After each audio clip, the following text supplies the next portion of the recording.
This is already day 4 of this series. I'm going to do this for 7 days, but my whole page is going to be about this, you guys. It is already, and it's going, I'm just building it up. But I'm really taking what I cover in all my socials, bringing it all here and having more in-depth conversations. So what I'm covering in this 7-day series is a lot of the little things that we either don't know to talk about, don't want to talk about, are a bit taboo, don't know what to ask, don't even know it could be an issue, of things that you're facing in your 40s when it comes to your fitness, your weight loss, and all of the things your body is going through at this stage of the game. And I'm going to inject a little bit of my experience here and there as well, and how I got to the point of wanting to focus in on 40 plus fitness. So today we're going to talk about the unsexy topic of hormones. Hormones. I know we don't want to talk about hormones. I know we don't want to go there, or we don't know anything about it, don't even know what a hormone is. You know what I mean? So here's the thing. In general, when it comes to women's health, there's not as much information as when you're looking at the spectrum of, let's say, an adult male or whatever. So there's a lot of unknowns still today. And a lot of what we know is fairly new. And not every doctor is going to be as open-minded to discuss those things. Either they're limited in what they know, because, I mean, they're specialists, but they don't know everything of everything, right? And especially when it came to hormones. Now, I'm not going to go into the how, the what, and all that stuff about how I got to the point where I eventually met with a women's specialist, a doctor, but a women's specialist, which opened up the conversation a little bit more in depth. But I got exposed to the hormone conversation, you guys, when I went into my research mode last year, when I was fed up of being so stuck in everything that I know and everything that I was using to help my clients and that I use for myself to see the transformations for myself was no longer working, and I couldn't understand the why. I was doing exactly the same things. I was tracking, I was following a plan. Everything was just not working. And then, if you don't follow her already, you really need to go follow Shailene Johnson. Shailene Johnson, she's amazing. She's an entrepreneur. She's a coach when it comes to business coaching and Instagram coaching and all of the social coaching and all that stuff. But she also goes into all kinds of topics, and she really zones in on this stage of the game and over. So 40 plus, 50 plus. And she went into in-depth conversations about hormones and her journey to get to a point where now she needs to be on hormone therapy in order to feel better, to be regulated, and to overall that her body works a little bit better. So let's talk about this. When you get your regular blood work, it's not something they typically check at large. They'll check the main ones, but they don't check all of them. You really have to go in and specifically ask for that. So step 1, if you haven't already asked for your full blood work done and all of your hormones, please do that. Especially if you're at this stage of the game, I'm 43, in your 40s, 50s, and you've never done that, please do that. And if you're getting your blood work done, first of all, kudos. Second, take it that extra step. It's well worth it. Your hormones impact so many things. It's going to impact the way your body functions, the way your skin looks, the way you feel, the way your body is going to, how hard it has to work to do certain things, how quickly it recovers. It affects so many things. Now, depending on which hormone you may have out of whack, if you have a hormone out of whack, because the percentage is really small, will affect what you need to do to help regulate it and to feel better. Okay, so not every hormone is made equal. Some impact different things, some impacts other things, and that's okay. So let me explain this. Once you get your blood work done and you have it, reverse.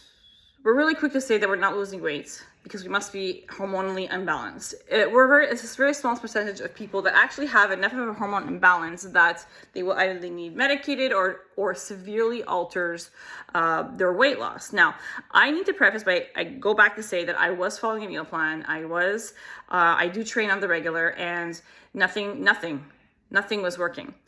The science doesn't change just because you have a hormone issue. Okay, I have one hormone that was out of whack. Now, not completely out of whack, and not enough to merit medication, but I was able to regulate it through changing the way I was eating slightly, just tweaking something. By changing the way I was working out, altering what I was doing, which kind of went in my favor because I had to start eliminating what I didn't like anyways, and doing more of what I did love to do. So that's that. And then I had to prioritize sleep, and I had to prioritize recovery. I basically had one of my stress hormones out of whack. It was at the top of the spectrum, right at the max of what it needed to be. So not above that threshold, but at the max. And for my age, I needed to be at the bottom. Well, let's just say massive research mode and went into trial and error mode, and I discovered all the things that help me regulate this and feel better. I'm going to give you the example. So because one of the stress hormones that was out of whack, if I had to jog for 10 minutes, I would feel sluggish, no joke, for the whole day. And I couldn't understand why. I'm like, am I that out of shape? Like, I'm not out of shape. I work out 6 days a week, balls to the wall. I do kick-ass workouts, and I can't run for 10 minutes. And I was never able to do that in my last, let's say 15 years. And then realized that my body doesn't recover as quickly from that kind of workout. So somebody who has no issues can do that 10 minutes, no problem. Not that you won't be winded, but you would recover fairly quickly after that. I would be sluggish the entire day.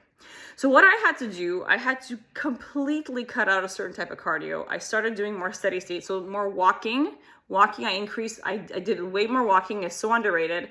The cardio bouts that I do are short cardio bouts, a little hit here and there. But I do mostly lifting, and my body feels amazing doing lifting. It always has felt amazing doing lifting. So I love lifting, thank goodness. And that's what I focus on. In terms of my nutrition, I'm a little extra careful in the evenings when I get my carbohydrates in. There's nothing wrong with eating your carbohydrates in the evening. I blow up in the evenings.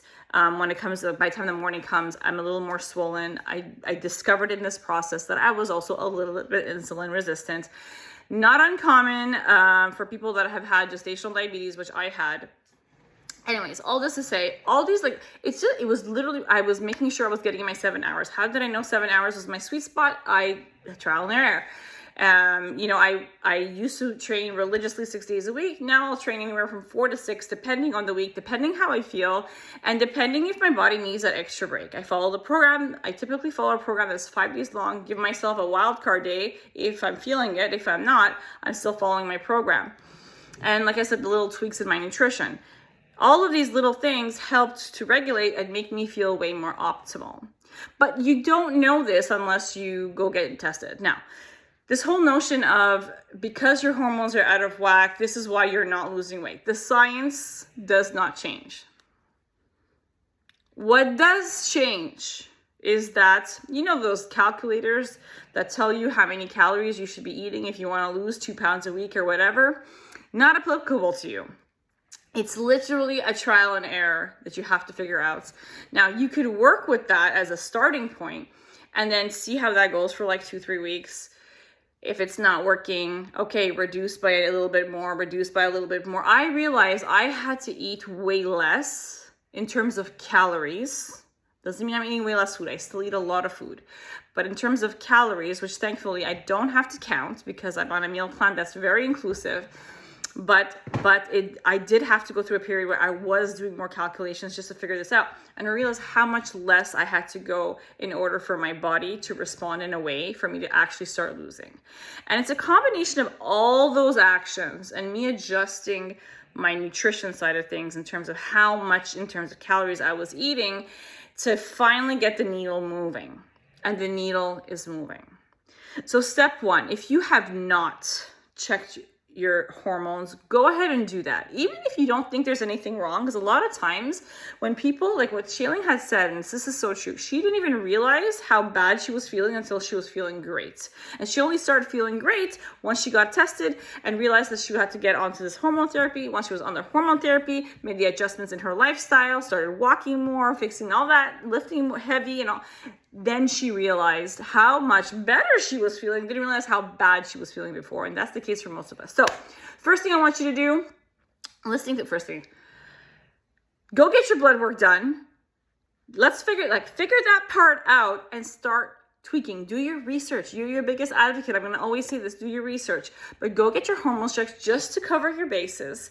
And even if something is not totally out of whack, sometimes small tweaks here and there will make you feel even better. If you see somewhere that's a little off, go ahead and try that out. And if you already have your hormones checked, is this something you check on the regular? Let me know in the comments.